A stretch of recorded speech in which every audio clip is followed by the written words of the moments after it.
महाजर कौमी मूवमेंट के चेयरमैन आफाक अहमद ने कराची में सुन्नी तहरीक के मरकजी कादरी हाउस का दौरा किया और 12 अप्रैल के अवामी मुजाहिरे में शिरकत की दरख्वास्त की।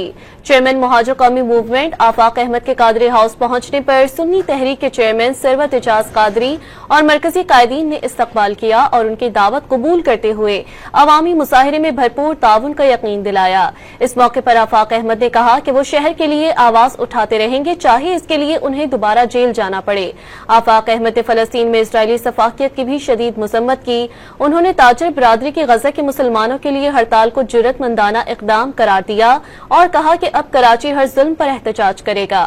महाजर कौमी मूवमेंट के चेयरमैन आफाक अहमद ने कराची में सुन्नी तहरीक के मरकजी कादरी हाउस का दौरा किया और 12 अप्रैल के अवामी मुजाहिरे में शिरकत की दरख्वास्त की। चेयरमैन महाजर कौमी मूवमेंट आफाक अहमद के कादरी हाउस पहुंचने पर सुन्नी तहरीक के चेयरमैन सरवत एजाज कादरी और मरकजी कायदीन ने इस्तकबाल किया और उनकी दावत कबूल करते हुए अवामी मुजाहिरे में भरपूर ताउन का यकीन दिलाया। इस मौके पर आफाक अहमद ने कहा कि वो शहर के लिए आवाज उठाते रहेंगे, चाहे इसके लिए उन्हें दोबारा जेल जाना पड़े। आफाक अहमद ने फलस्तीन में इजरायली सफाकियत की भी शदीद मजम्मत की। उन्होंने ताजर बरादरी की गजा के मुसलमानों के लिए हड़ताल को जुर्रतमंदाना इकदाम करार दिया और कहा कि अब कराची हर जुल्म पर एहतजाज करेगा।